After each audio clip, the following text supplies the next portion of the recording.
Tension పడకు. నీకోసం వాడు కోడల్ని తీసుకురాలేడా? పెళ్లి చేసుకునే పనికి మనలోడు ఎవర్రా?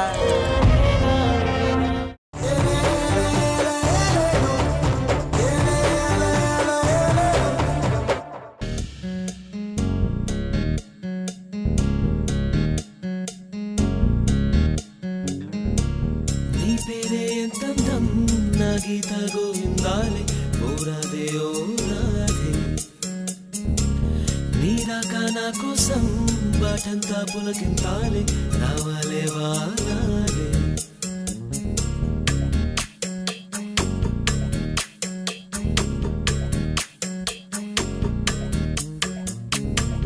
నీ పేరే ఎంతందం నా గీత గోవిందాలే ఓరాదే ఓరాదే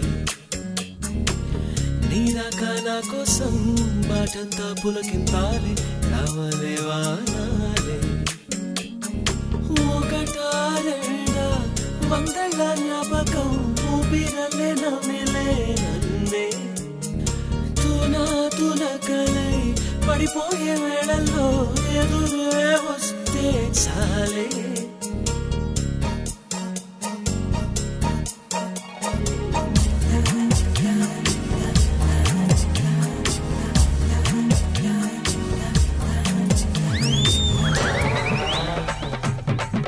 ఏంట్రా బచ్చా, హీరో అనుకుంటున్నావా ఏంటి? నడుము తెగ చూసేస్తున్నావు. ఇక్కడెవడో నడుం చూడట్లేదు రోయ్.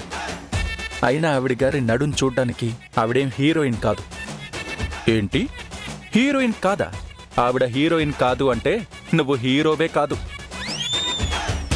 అయినా ఆ నడుము మడతేదో నిన్ను మడత పెట్టేసినట్టుంది. ఎచ్చి వెళ్ళరా. మడత లేదు, గడితి గుడ్డు లేదు. ఏ నడుమంటే మడత ఉండదా? ఏదో ఈవిడి గారికి ఒక్కరికే ఉన్నట్టు మాట్లాడుతున్నావు ఏంట్రోయ్? ఎన్ని నడుము మడతలు చూసావేంటి? రే నీకు దండం పెడతాను, నువ్వు శృతి మించి మాట్లాడుతున్నావు. వెళ్ళిపో ఇక్కడి నుంచి. నేను వెళ్ళడం కాదు నాన్న, ఇక్కడ నాకు సమాధానం చెప్తున్నా. నీ చూపు నీ కనుగుడ్లు అటే తిరుగుతున్నాయి. ముందు దాని సంగతి ఏంటో తేల్చు. ఎవరి సంగతి?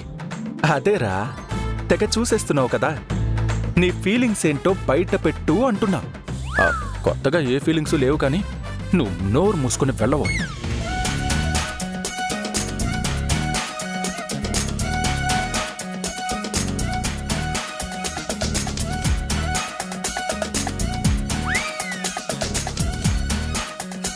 ఏంటి మనిషి ఇంకా తయారవ్వకుండా అలా కూర్చొనున్నారు?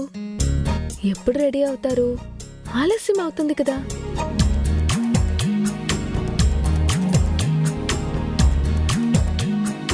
కొంచెం త్వరగా రెడీ అయితే బాగుంటుందేమో. ఆలస్యం అవుతుంది కదా. రెడీ అవుతాం, గది ఖాళీ అవ్వాలి కదా. నేను రెడీ అయిపోయాను, ఒక్క నిమిషం.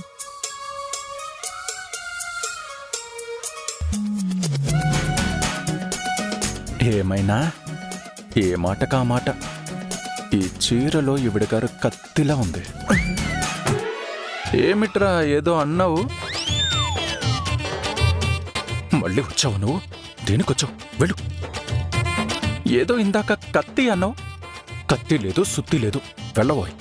మనసులో ఒకటి ఏడ్చావుగా. ఆ ఏడుపేదో ఆ అమ్మాయితోటంటే సంతోషిస్తుంది కదరా. వెళ్ళరా, ఊరికే చిరాకు పెడుతూ. త్వరగా రెడీ అయిపోతే బాగుంటుంది. బయలుదేరాలి. అందరూ రెడీ అయిపోయి ఉంటారు.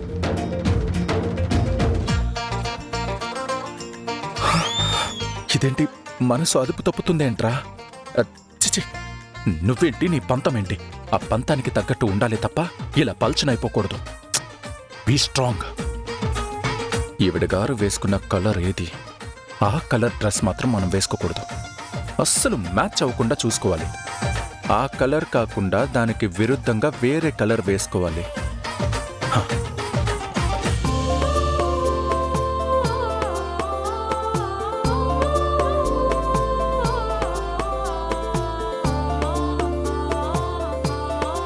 స్వామి, ఇవాళ సుధీర్కి నిశ్చితార్థం జరగబోతుంది.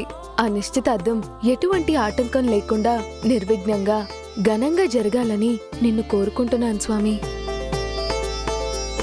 సుధీర్ అమాయకుడు. సుధీర్ని చేసుకోబోయే గీత అతన్ని అర్థం చేసుకొని వాళ్ళిద్దరూ జీవితాంతం అన్యోన్యంగా సంతోషంగా 100 ఏళ్లు కలిసుండాలని ఆశీర్వదించు తండ్రి. అలాగే నా వల్ల ఎవరికీ ఏ ఇబ్బంది కలగకుండా చూసుకో తండ్రి. పెద్దవాళ్లకైనా చిన్నవాళ్లకైనా ఎవరికీ ఎదురు సమాధానం చెప్పకుండా నన్ను నా నోటిని కాస్త అదుపులో ఉంచు తండ్రి.